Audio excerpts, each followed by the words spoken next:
La última reforma.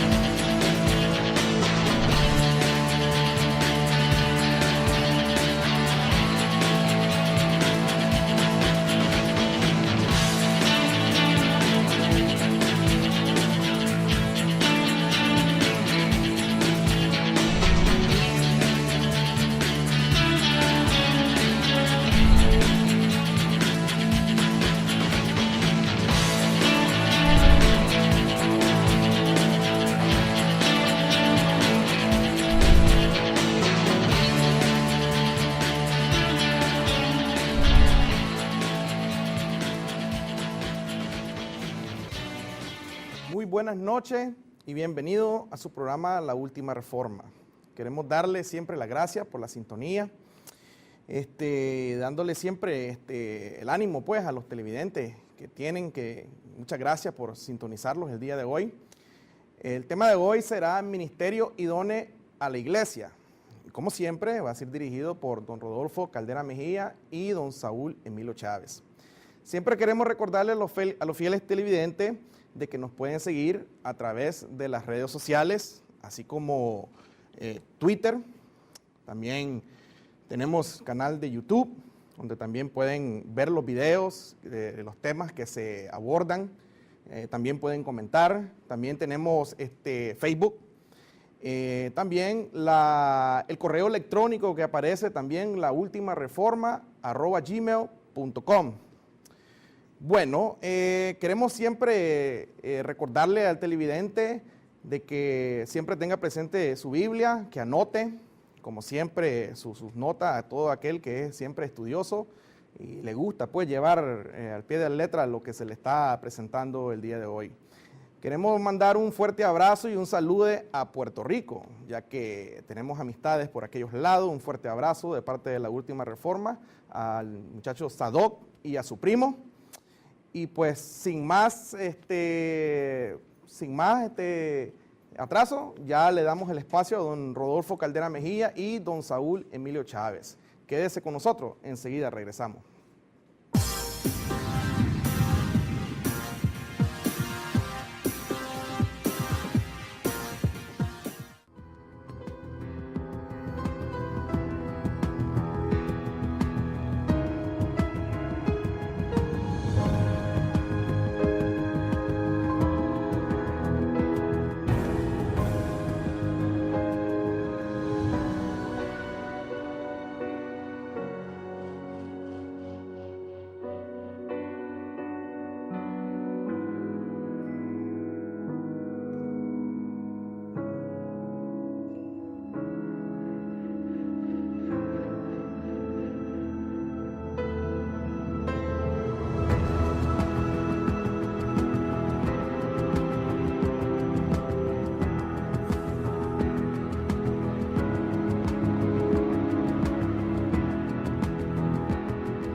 Un saludo muy especial a todos ustedes, una vez más por estar y acompañarnos aquí en La Última Reforma. Este programa tiene como objetivo generar una reflexión sobre el criterio de la revelación que le fue revelado al apóstol Pablo. Indudablemente, este marco de referencia en el cual nos basamos son las 14 cartas que le escribió el apóstol Pablo a las iglesias de Asia, que si bien es cierto, son cartas escritas para congregaciones del primer siglo, sí en ellas se encuentran lo que el apóstol Pablo llama todo el consejo de Dios. Y reflexionamos sobre los elementos de corte religioso que han existido por tanto tiempo y explicamos a la luz de esta revelación cuáles son los elementos realmente distintivos para la iglesia de hoy. Así que vamos a abordar esta noche un tema relacionado con los últimos enfoques que hemos estado haciendo, principalmente determinados con el asunto de Cristo y la iglesia. Hoy nos vamos a enfocar precisamente al tema de los ministerios y los dones dados al cuerpo. Decíamos en el último programa que Pablo utiliza tres alegorías determinantes para identificar a la iglesia. El primero es el que tiene que ver con el cuerpo de Cristo. El segundo es el que tiene que ver con el templo del Espíritu. Está hablando en este caso como utilizando como referencia a una estructura física. No porque exista esa estructura física como tal, sino que esa es la alegoría que él utiliza. Y también la que tiene que ver con una finca, lo que tiene que ver con un lugar que se ocupa para sembrar. El apóstol Pablo de tal manera que de esa forma identifica a la iglesia, la labranza, y de esa manera pues, nos da una idea básica para entender lo que es la iglesia. Entonces, Cristo y la iglesia son dos elementos que están intrínsecamente relacionados. No se puede hablar de Cristo sin la iglesia y no se puede hablar de la iglesia sin Cristo.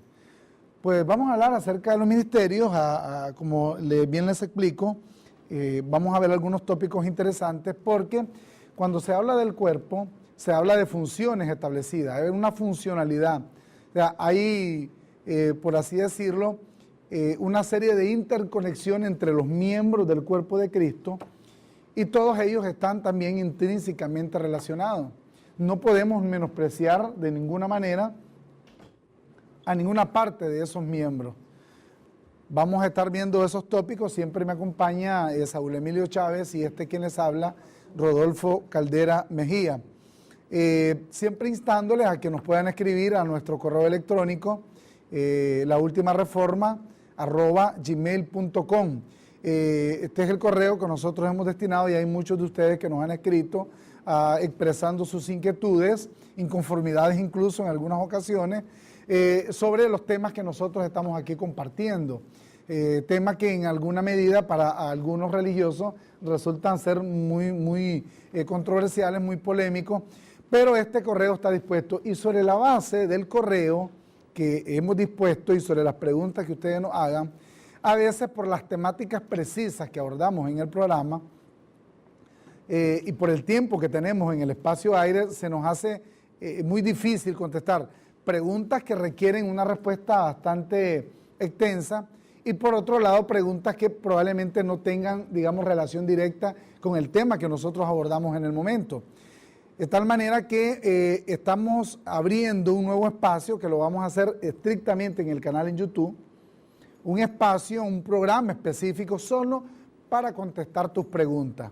Y ese segmento nosotros lo hemos denominado Aclarando con Gracia. Hay un promo que tenemos precisamente en Facebook, en Twitter, en todas las redes sociales sobre este nuevo segmento que ya prontito ya lo vamos a tener listo y que lo vamos a estar compartiendo con ustedes a través del canal en YouTube. Busquen en YouTube La Última Reforma y ustedes encontrarán todos los temas que hemos abordado en este programa y otros que estamos preparando para ustedes. Y pronto, como insisto y repito, este nuevo segmento que lo hemos llamado Aclarando con Gracia, que por cierto quiero compartir el promo rápidamente para que ustedes se identifiquen con este nuevo segmento en nuestro canal en YouTube.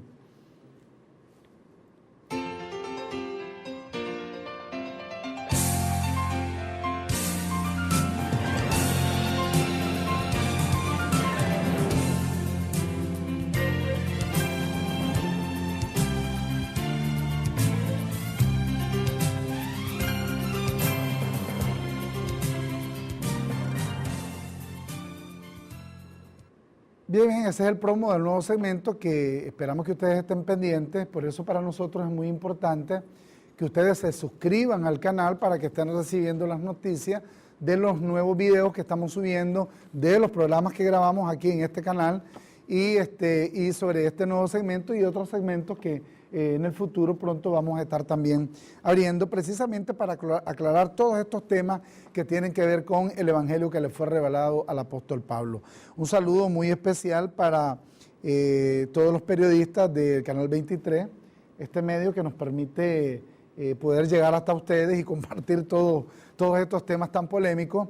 Al licenciado Plinio Suárez, a sus hermanas, a sus hermanos que se dedican a esta profesión tan noble del periodismo y a todos los periodistas que también forman parte del staff periodístico, que valga la redundancia, en este Canal 23. Bueno, un saludo a todos los que ejercen también el periodismo en otros medios de comunicación, tanto televisivos, radiales como escritos. Aunque queriendo tirarnos un poco de flores, nosotros también, en este auscultar del apóstol Pablo, también de manera indirecta hacemos el ejercicio periodístico al indagar, al investigar, al ser diligentes con esto que Pablo le escribe a las iglesias del primer siglo y que encierran enormes verdades para la iglesia de nuestro tiempo. Pero bueno. Un saludo a nuestro amigo de temas y debates. Eliezer Mora también un saludo. Que nos brindó un buen parte del tiempo poder transmitir a través de su programa temas y debates también el Evangelio Paulino. Un saludo para él y el resto de periodistas en los distintos medios de comunicación a lo largo del país. Hay un número de WhatsApp estrictamente para WhatsApp que también hemos destinado para que ustedes nos puedan hacer preguntas mientras estamos en el programa. En este número ustedes pueden hacer sus inquietudes relacionadas a la temática que estamos abordando en el momento. No, si tienen preguntas de otro tipo, ya pueden hacerlo al correo electrónico, pero las que tengan que ver con el tema específico que estamos abordando, ustedes lo pueden hacer al 7708-4267. Solo para mensajes a través del WhatsApp. No respondemos en este número llamadas de voz o mensajes de voz. Pues bien, Saúl, este tema de la funcionalidad de la iglesia es un tema también que se ha venido debatiendo por siglos, porque se ha malentendido a la iglesia como una estructura. Incluso la noción prístina de entenderlo como estructura es lo que ha desarrollado todas las concepciones religiosas que existen hoy, las denominaciones, las distintas facciones del cristianismo, porque ellos lo han entendido de que la iglesia es una jerarquía, de que la iglesia es una estructura eclesial o es una estructura humana y que por tanto amerita una estructuración organizativa. Entonces tiene que haber, por ejemplo, en el caso de nuestros hermanos católicos, apostólicos y romanos, por ejemplo, el Papa, el que llaman Papa, el sumo pontífice católico, es el supremo líder y de ahí vienen otra serie de elementos distintivos desde el punto de vista organizativo y estructural que para ellos tienen vital importancia. Incluso a toda esa estructura organizativa ellos le llaman el clero. A los que no pertenecen al clero porque por alguna razón no han sido instituidos como tales, a ellos le llaman a eso o a esos hermanos o miembros de esa estructura eclesiástica le llaman laicos. O sea, laicos son todos aquellos que no pertenecen al clero, que no tienen, digamos, parte en esa estructura jerárquica que existe dentro de esta profesión religiosa. De una manera parecida sucede también en las denominaciones evangélicas. Está, por ejemplo, el reverendo, o está el superintendente o el presidente de la asociación, denominación, y después vienen presbíteros o vienen pastores, vienen líderes, bajo la misma concepción del ordenamiento, de la ordenación, de la misma forma que existe, por ejemplo, en el caso de los católicos. Para ellos, aunque no le llaman clero, los que no forman parte de esta estructura organizativa, pues ellos también le llaman laico. Ahorita casualmente es una noticia rimbombante, un hecho religioso que sucedió en un sector del área rural del país, y entonces rápidamente esa superestructura organizativa, que ellos consideran que eso es la iglesia, inmediatamente tomó distancia de ese hecho y dijeron, eso lo hicieron los laicos. Vamos a estar hablando de eso, porque yo sé que hay muchos de ustedes que quieren que hagamos un comentario relacionado con este hecho, lamentable por cierto, pero que de una u otra manera está intrínsecamente ligada con el andamiaje doctrinal en la cual se basa. Y óigame esto, que no está solo sujeto a evangélicos. Esto también pasa dentro de las estructuras católicas, dentro de las estructuras de los testigos de Jehová, las estructuras mormonas y las estructuras adventistas. Miren, siempre que hay religión, siempre que se le dice a las personas que deben hacer algo para poder conseguir algo más, obviamente lo sujetan a servidumbre. Y vamos a hablar también precisamente sobre eso en la medida en que se nos permita esta temática que vamos a abordar esta noche. Quizá lo más significativo a la hora de entender la funcionalidad de la iglesia es lo que Pablo explica a los corintios de una manera muy determinada en Primera de Corintios capítulo 12, versos 28 y 29. Y es lo mismo que el apóstol Pablo explica en Efesios capítulo 4, versículo 11. Vamos a ir primero a Primera de Corintios, el capítulo 12. Vamos a leer desde el 28 al 29, para que más o menos, vamos a leerlo del 27. Dice el apóstol Pablo, vosotros pues sois el cuerpo de Cristo. Pablo estableciendo que la iglesia es el cuerpo visible de Cristo, porque si es cuerpo, obviamente tiene que ser visible. No está hablando solo en el orden espiritual, está hablándolo también desde el punto de vista de su manifestación física, ¿ok? Y miembros cada uno en particular. A unos puso Dios en la iglesia, primeramente apóstoles, luego profetas, lo tercero maestros, luego los que hacen milagros, después los que sanan, los que ayudan, los que administran, los que tienen don de lengua, los que tienen don de lengua.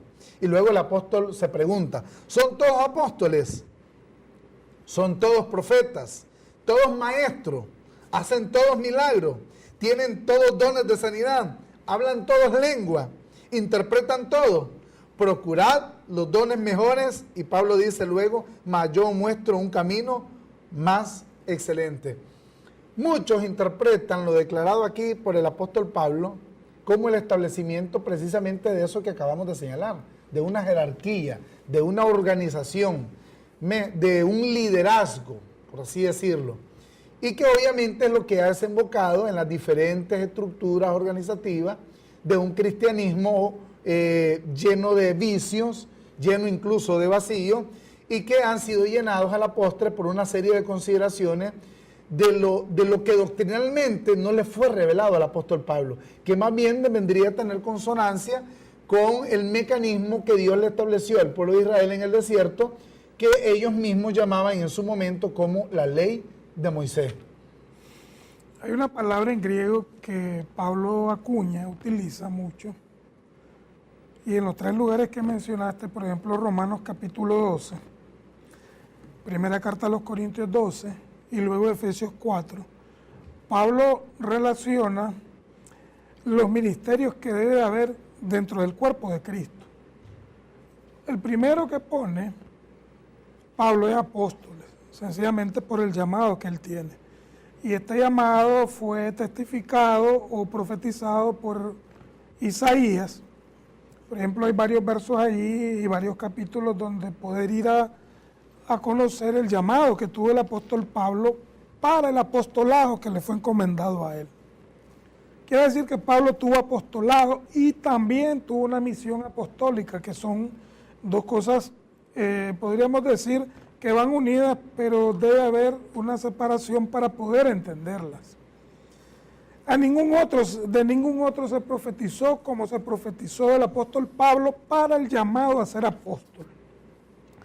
Ahora, Pablo utiliza el término diáconos, Rodolfo, y ahí es donde de este término diácono se desprende el término diaconía, que viene a resultar en el español como ministerios, y que es lo que acabas de leer, lo relacionaste vos, apóstoles, profetas, pastores y maestros, y luego hay un sinnúmero de los que hacen milagros, sanidades. Ok.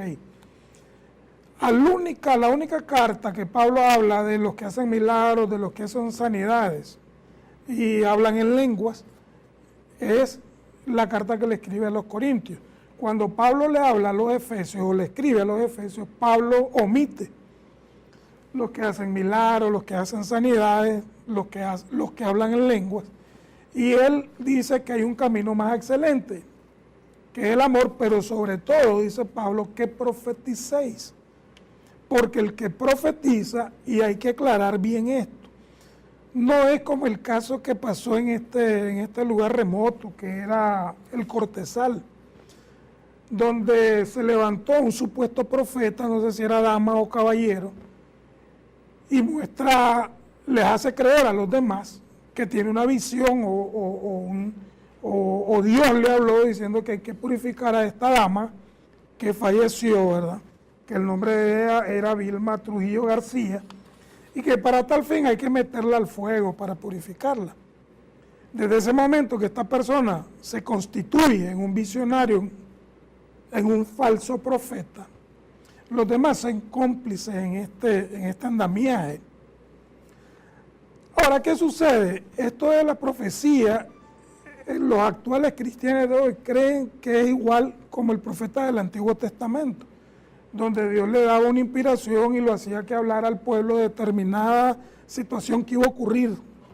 Cuando Pablo habla de profeta aquí, es todo lo contrario, nada tiene que ver lo que Pablo establece como profeta en este nuevo pacto a lo que sucedía en el antiguo pacto. Ahora, cuando Pablo habla de profeta, habla que el profeta o el que profetiza va a servir para la iglesia para dos cosas importantes: para la exhortación, para la edificación y para el consuelo. Por eso Pablo expresa que el que profetiza, oye, tiene algo en sus manos que le fue dado por Dios importantísimo. Y repito, toda esta gente fue engañada por un falso profeta diciendo en esta comunidad del Cortezal que Dios le había hablado a determinadas personas. Y todos, como decimos, muy nicaragüenses, perdonen la expresión, agarraron la yarda. Y es condenable, pues yo no he visto a ningún líder condenando a estas personas por hacer tal acto. Es más, buscaron los periodistas a gente que tiene supuesta reputación en la religión evangélica para que diera una orientación al respecto. Y en vez de criticar y condenar el acto, ellos vinieron y tuvieron la manera como tirarle una cortina de humo diciendo, uno de ellos, ¿no?, que yo vi en un canal X, diciendo que si verdaderamente pues, hay un acto demoníaco, que lo que les queda es orar, ayunar y reprender al demonio y utilizar la palabra. Pues. Cuando eso es un cuento de vieja, una fábula, lo que ellos tienen como teología. Hemos dicho repetidas veces aquí que lo que hoy esta estructura, esa organización que conforman la llamada iglesia cristiana, lo que hacen es primero engañar, no entregan la sana doctrina al creyente, no le entregan el testimonio real de lo que Pablo establece. Y entonces, ¿qué es lo que hay? Es una gran diversidad de opiniones contrarias a lo establecido en el fundamento paulino. Ahora, ¿por qué suceden estas cosas? Y ahí es donde los líderes religiosos tienen toda la culpa, por la misma inducción a una doctrina errada, una doctrina falsa. Por ejemplo, si yo y usted, televidente, formamos el cuerpo de Cristo y estamos asidos a la cabeza, ¿qué demonio puede poseerte si estás unido a la cabeza?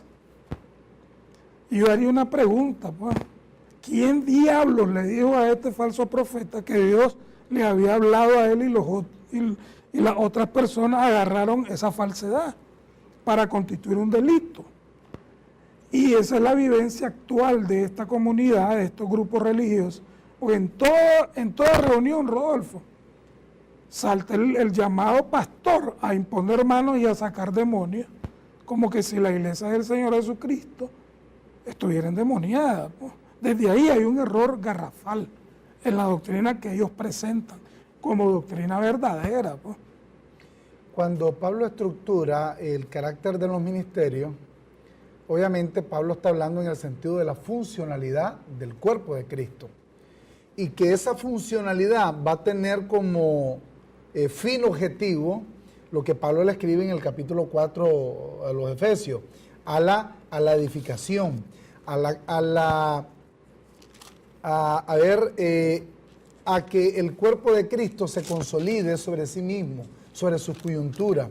Es interesante que cuando nosotros entendemos la misión de la iglesia, que la hemos visto de manera determinante precisamente en esta carta a los Efesios, el apóstol Pablo es preciso a la hora de decir la misión de la iglesia. Por ejemplo, dice Pablo en el capítulo 2, para que la multiforme sabiduría de Dios sea ahora dada a conocer por medio de la iglesia a los principados y a las potestades. Y obviamente todo esto tiene que ver precisamente con esa funcionalidad. Entonces, una vez que él dice hay una función específica, todos los miembros trabajan en determinada función. ¿Para qué? Para hacer que el cuerpo como tal pueda crecer, para que el cuerpo como tal pueda edificarse. De tal manera que cuando él dice primeramente apóstoles, palabra griega que utiliza allí es protón, o sea, inicialmente, él está poniendo las bases de su apostolado. Porque cuando él escribe a los Corintios en la primera carta, en el capítulo 3, versículo 10 y lo sucesivo, él dice, yo como perito arquitecto puse el fundamento. Y luego añade y aclara, y nadie puede poner otro fundamento que el que está puesto. El cual, dice Pablo, y lo denomina, el cual es Jesucristo.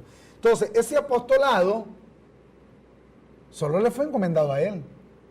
Incluso cuando él entra en la disputa con los otros discípulos de Jesús de Nazaret, que en su momento ellos se llamaban también apóstoles, él pone en claro, hay un apostolado de la incircuncisión y hay un apostolado de la circuncisión. Sin embargo, ese llamado es la palabra apóstolos, el llamado que Pablo tiene está determinado precisamente con el mensaje. Y el mensaje únicamente se le dio a él. Fíjate que eso lo pone bien claro a Timoteo en la segunda carta a Timoteo. Vamos a leer el versículo 1 y vamos a leer a partir del versículo 10. Dice, pero que ahora ha sido manifestada por la aparición de nuestro Salvador Jesucristo, escribe Pablo, el cual quitó la muerte y sacó a luz la vida y la inmortalidad. ¿Por medio de quién? Dice Pablo, por el Evangelio. Fíjate qué interesante lo que dice Pablo acá. Del cual, dice, yo fui constituido predicador. Quiero, es el que tiene que ver con el querigma de Pablo, el mensaje de Pablo. El anuncio. Apóstol, y añade, y maestro de los gentiles. O sea, Pablo ya está poniendo en evidencia el carácter de la funcionalidad de la iglesia. Porque cuando él le dice a los corintios, apóstoles, profeta, maestro, él no lo está viendo desde el punto de vista jerárquico. Él lo está viendo desde el punto de vista de la función.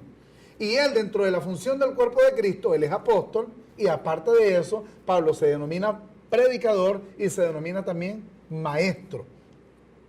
De tal manera que cualquiera podría decir, tenía 3 cargos en la directiva de la asociación. No, simplemente era dentro de la funcionalidad del cuerpo de Cristo. Esa fue la misión que le fue entregada. Ahora, hablabas Saúl, acerca de la misión profética. Tergiversadamente se ha creído que en el antiguo pacto la labor del profeta era anticiparse a hechos que Dios había previamente establecido. Sin embargo, la labor del profeta no era esa. La labor del profeta era la exhortación y la denuncia de la actitud del pueblo en relación al cumplimiento de la ley. O sea, que la labor del profeta no era anunciar sucesos desastrosos que tendrían que venir, Obviamente su labor profética, en algunos casos, en algunos momentos, estuvo determinado por la acción de Dios hacia el pueblo de Israel en el futuro inmediato. Entonces, esto lo llevó dentro de su propio ministerio profético, ¿verdad?, a anticiparse en el mensaje y decir, estas cosas os van a acontecer.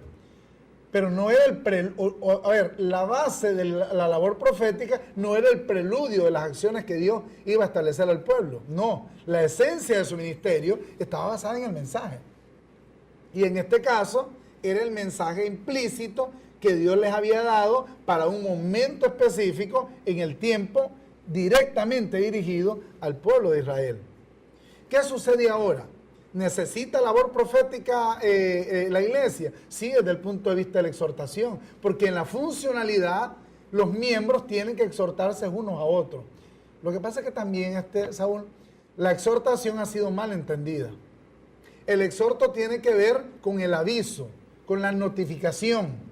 Por ejemplo, en este mismo instante nosotros les estamos exponiendo a ustedes que la iglesia es el cuerpo de Cristo.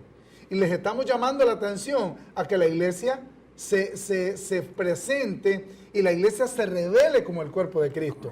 No como una estructura, no como un edificio, no como un clero, no, como lo que es, orgánicamente hablando, el cuerpo de Cristo. Claro. Entonces, esto que estamos haciendo nosotros, al llamarte la atención sobre este hecho, es una exhortación. Estamos ejerciendo en este caso la labor profética. Cuando te decimos, por ejemplo, que tú estás perfecto con una sola ofrenda, que fuiste llamado de muerte a vida, que estás sentado juntamente con Cristo en lugares celestiales y que reclames con autoridad lo que Dios te ha conferido, nosotros estamos ejerciendo también una labor profética. Estamos exhortando a la iglesia a que conozca su verdadera identidad. Y tome su lugar. Y tome el lugar que le corresponde. Correcto. Pero se ha malentendido que la exhortación es el regaño. Entonces vas a encontrar que hay predicadores que suben a los púlpitos de hoy en día y lo que hacen es darte una real regañada. Y obviamente quienes lo escuchan, al no estar basado ese regaño o esa imposición o ese criterio en el evangelio que le fue revelado al apóstol Pablo, pues eso obviamente produce un velo. El apóstol Pablo lo aclara en la segunda carta a los Corintios, el capítulo 4, dice que un velo, aun cuando se lea a Moisés, hay un velo que solo por Cristo es quitado. Ese es el velo que le dio a estos hermanos en aquella localidad, porque como tienen el velo puesto, ellos creen que hay diablo, ellos creen que hay demonios, ellos creen que se necesita una liberación.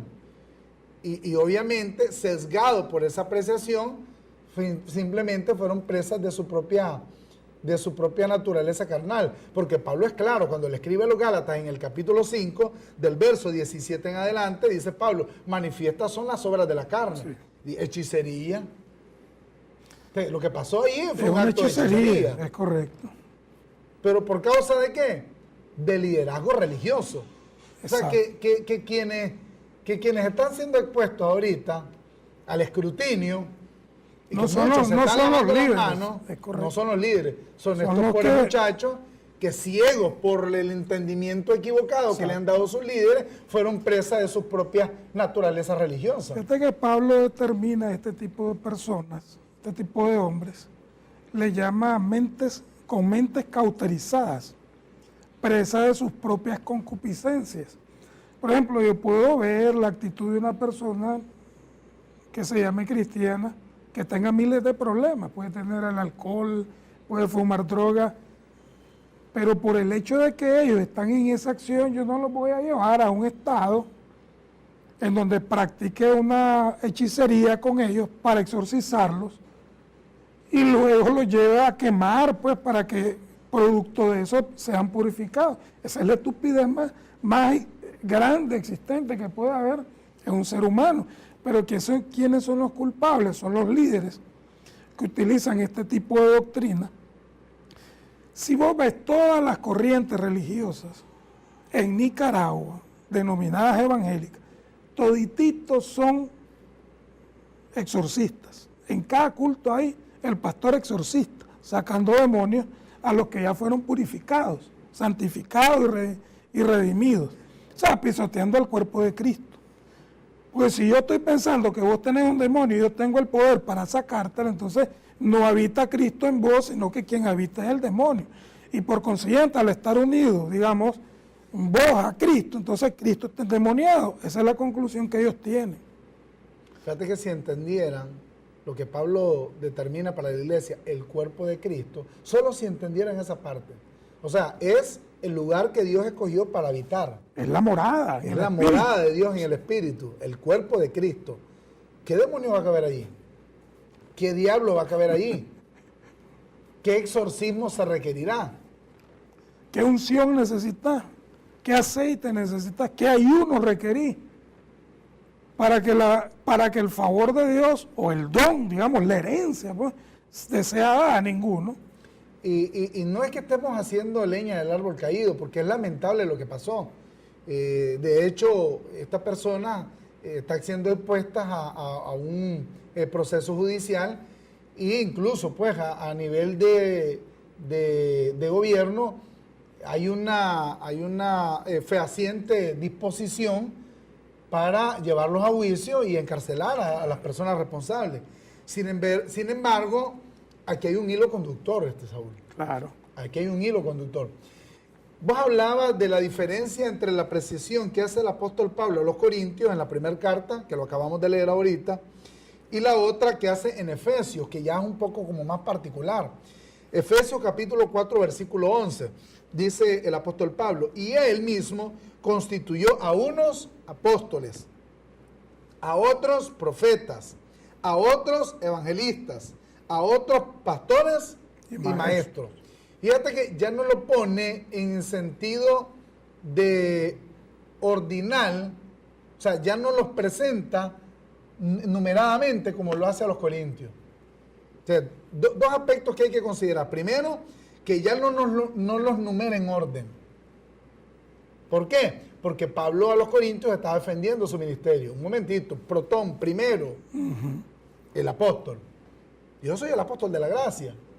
Así que para que haya maestros, para que haya profetas, para que haya pastores, tiene que haber un apóstol. No apóstoles hoy, aquel apostolado que le fue encomendado al apóstol Pablo.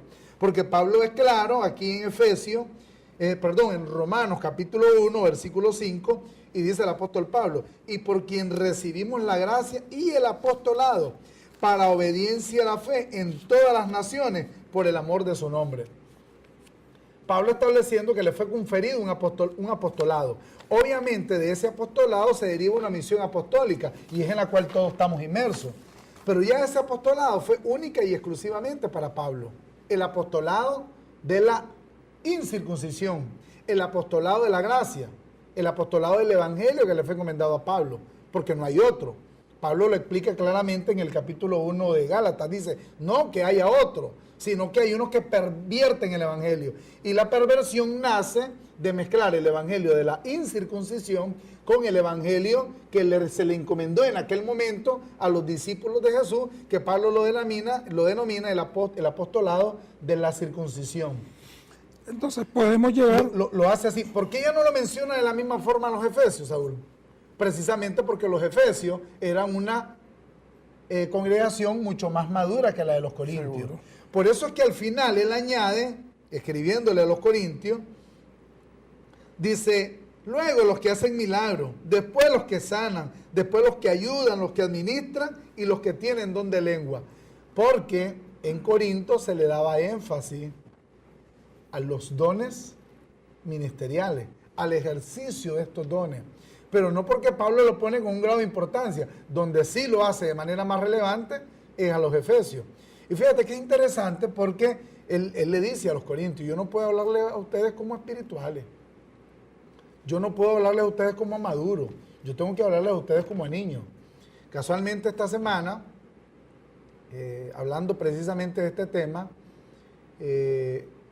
mencionábamos la diferencia entre un hijo maduro y un hijo inmaduro. Por ejemplo, yo tengo un hijo ya mayorcito, que si él llegase a tener una necesidad, ya las ha tenido, y tal vez necesita mi auxilio y mi apoyo, él me llama y me dice, mamá, mire, ¿será que me puedas ayudar en esto? ¿Será que puedas facilitarme esto?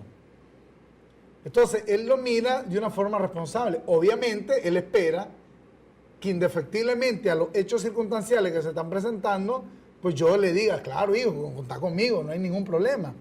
Pero, fíjate qué diferencia hay cuando él tenía 3 o 4 años.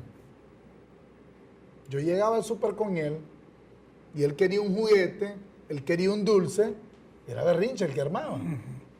O sea, ese niño de 4 años no me decía, mira papá, si querés, si está a tu alcance, si existe una posibilidad, ¿será que me puedas comprar este juguete? No, él decía, lo quiero.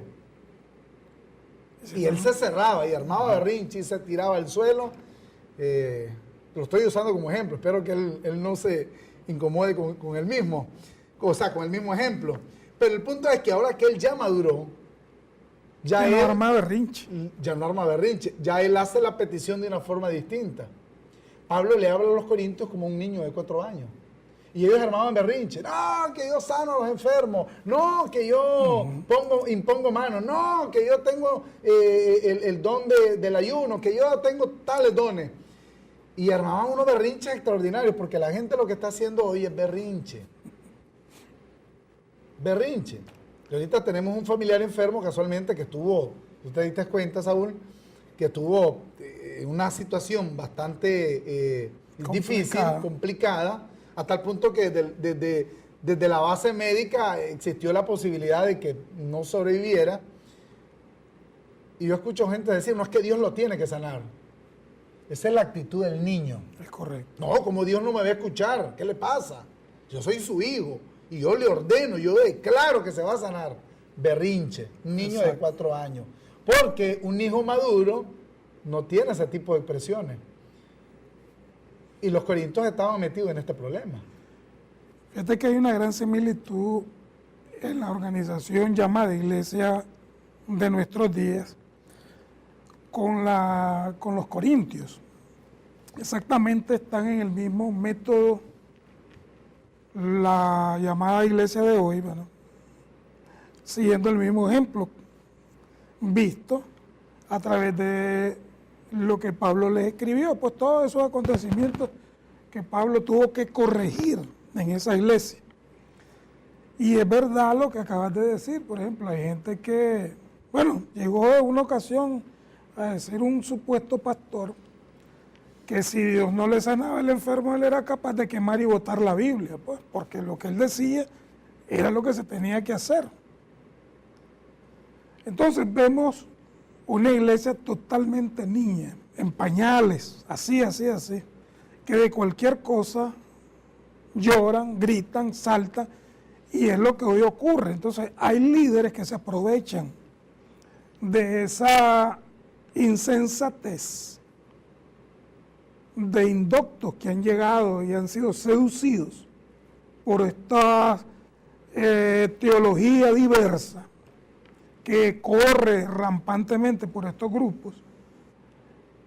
Y entonces, ¿qué es lo que sucede? Vemos estos casos que ocurren. Si bien es cierto, se ven aislados en lugares remotos, pero tampoco eso está lejos de la ciudad.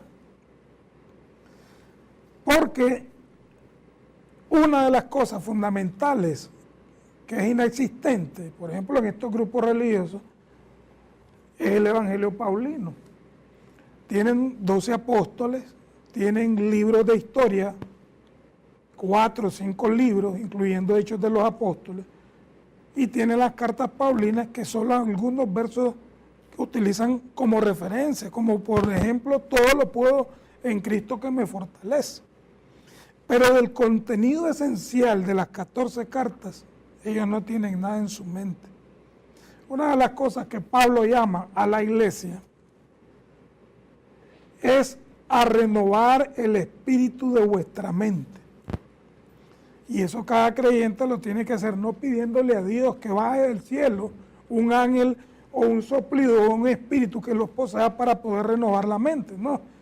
Si la renovación de la mente está entendiendo las 14 cartas. Mira, hay mucha gente que suda legalismo cuando este programa sale cada miércoles. Sudan y exteriorizan por sus poros el legalismo. Y podríamos decir, emiten un olor a Moisés, porque van en contra de lo que está establecido en el Evangelio paulino. Ahora, ¿por qué no entienden? ¿Por qué no se someten al perito arquitecto? Porque ellos están prácticamente en una doctrina diversa, que no es la doctrina que la iglesia debe tener como fundamento. A los corintios el apóstol Pablo tuvo que exhortarlos, y hizo la función profética de un profeta. Y en la primera carta a los Corintios me llama mucho este verso, en el capítulo 4, verso 15 al 17. Mira cómo Pablo los exhorta. Porque aunque tengáis 10.000 años en Cristo, no tendréis muchos padres. Pues en Cristo Jesús, le digo a los Corintios, yo os engendré por medio del Evangelio. Por tanto, os ruego que me imitéis. Si hay un ejemplo a seguir, es el apóstol Pablo. Si vos ves los actuales grupos religiosos en las diferentes denominaciones y la diversidad teológica que ellos tienen a Juan, tienen a Santiago, tienen a Pedro, tienen a Mateo, tienen a Marcos, tienen a Lucas, tienen los Hechos de los Apóstoles, tienen el Antiguo Testamento. Entonces ellos creen que el compendio llamado Biblia es todo el paquete para ellos. Entonces ellos vienen y agarran todo eso y quieren vivir el cristianismo de esa forma, cuando no saben que en la olla están mezclando veneno, están haciendo un caldo, un cultivo, que lo que trae es este tipo de acontecimientos que suceden.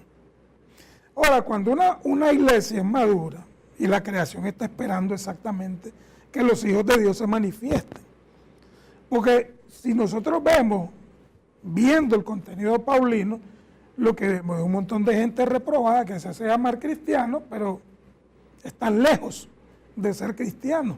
Y reducen el cristianismo a una serie de prácticas que no tienen sentido. Desde el punto de vista del Evangelio que le fue revelado a Pablo, no tienen sentido. Hoy, por ejemplo, hubo romerías de gente desfilando a ciertos que lugares, les hicieran la cruz a que les pusieran una cruz de ceniza en la cabeza. Y están cuestionando a estos campesinos que, derivado de esa misma concepción, ¿verdad? Sí. Prácticamente ejecutaron a una persona. Prácticamente la ejecutaron. Sí, hay un ¿Pero por qué? Porque, imagínate pues, debemos recordar que del polvo somos y al polvo regresamos. Eso es fácil de entenderlo sin necesidad que me pongan una cruz en la sien. Se serviría para espantar a Drácula, a lo mejor esa cruz. Pues. Probablemente, sí. Porque la cruz nunca fue el símbolo del cristianismo en el primer siglo. Sin embargo, hoy se toma como un punto de referencia.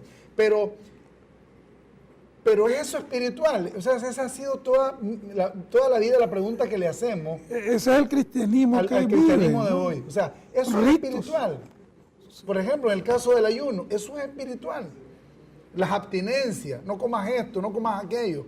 Eso realmente es espiritual. Fíjate que cuando Pablo le hace la pregunta a los corintios, son todos profetas, son todos apóstoles. Pablo está poniendo en claro que para que la funcionalidad se establezca, todos deben estar intrínsecamente coordinados.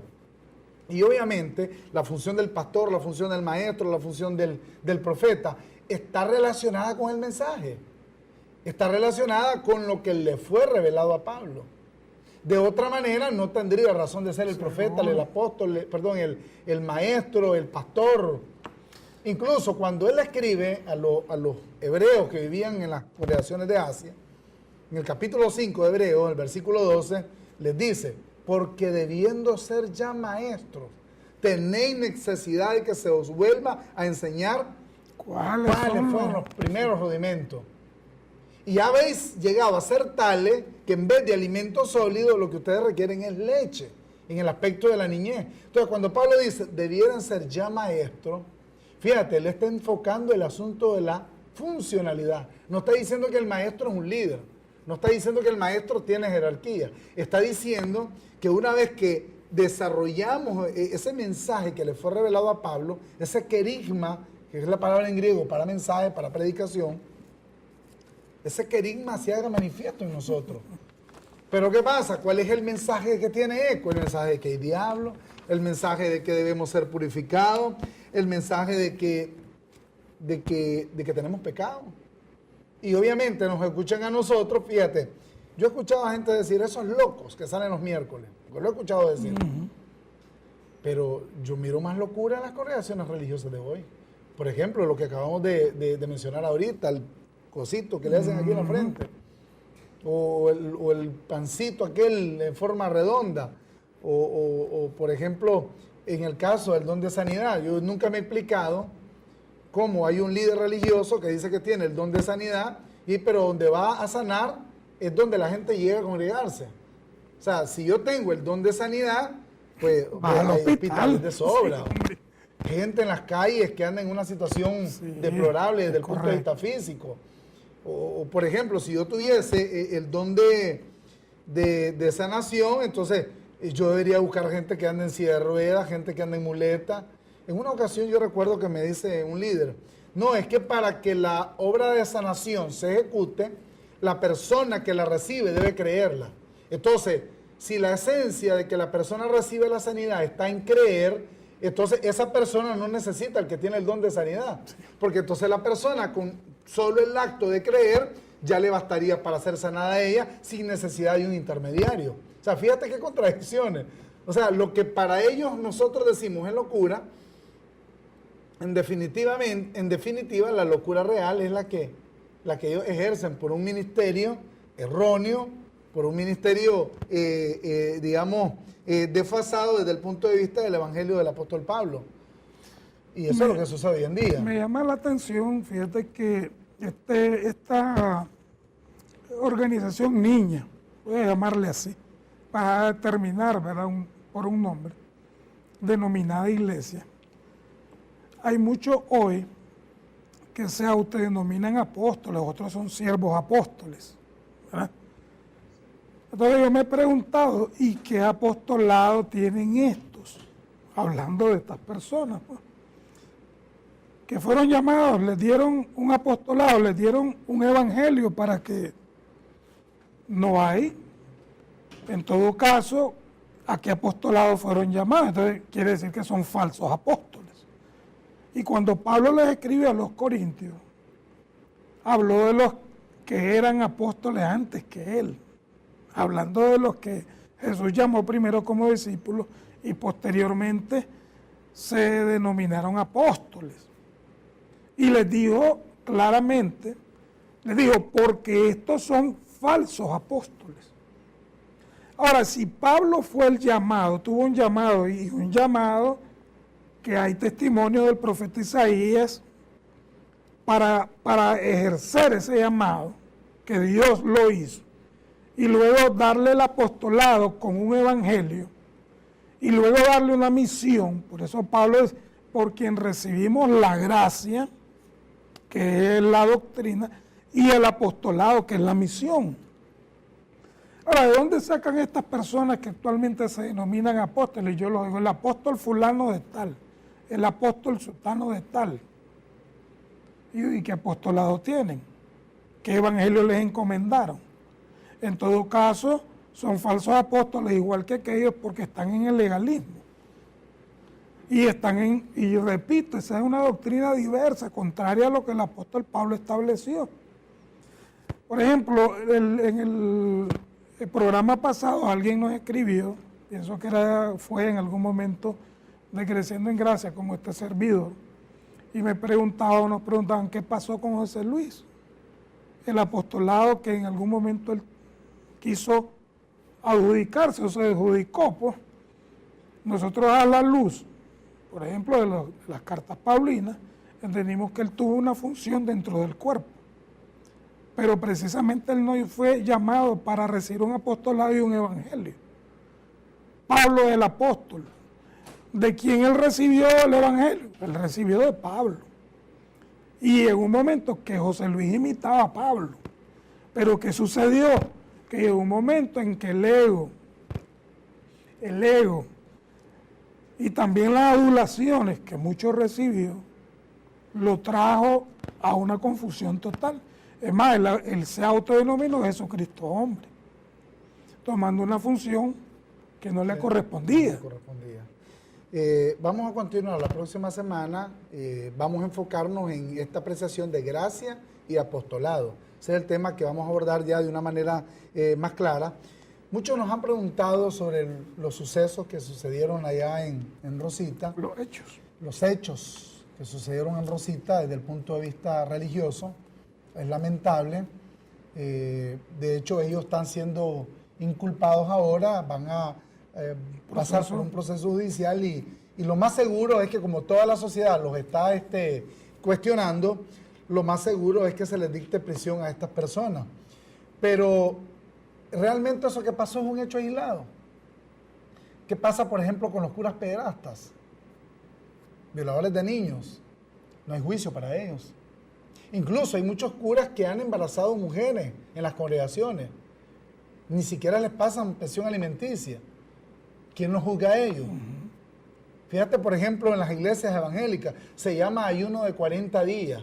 Un ayuno de 40 días para una persona diabética, un ayuno de 40 días para una persona con problemas de presión alta, es un atentado igual y tan desnaturalizado como el que se cometió en Rosita. ¿Y quién hace por verificar todos estos hechos? ¿Quién pone en la cárcel a esta gente que se autodenomina apóstoles, reverendos, pastores, y que no tiene ningún tipo de autoridad para hacer esta convocatoria? Es más, que timan a la gente, fíjate, viven mejor económicamente que la gente que diezma y ofrenda en las congregaciones. ¿Quién les pone el cascabel al gato a esta gente? Pero se han ensañado con 4 o 5 personas que, llevando a cabo lo que ellos les enseñan, destruyeron la vida de una persona. Y la nueva modalidad, las ganancias deshonestas, la pedidera que hay para mantener un canal que no para, eso es mes a mes, pedidera, es un pacto con Dios, es un pacto con Dios, es un pacto con Dios, para que Dios nunca les conteste el pacto. Nos vamos, nos vemos el próximo miércoles. Un saludo y agradecimiento a ustedes por habernos sintonizado. Escríbanos a laultimareforma@gmail.com y la cita obligada el próximo miércoles a las 8 aquí en el canal 23. Pasen buenas noches. La última reforma.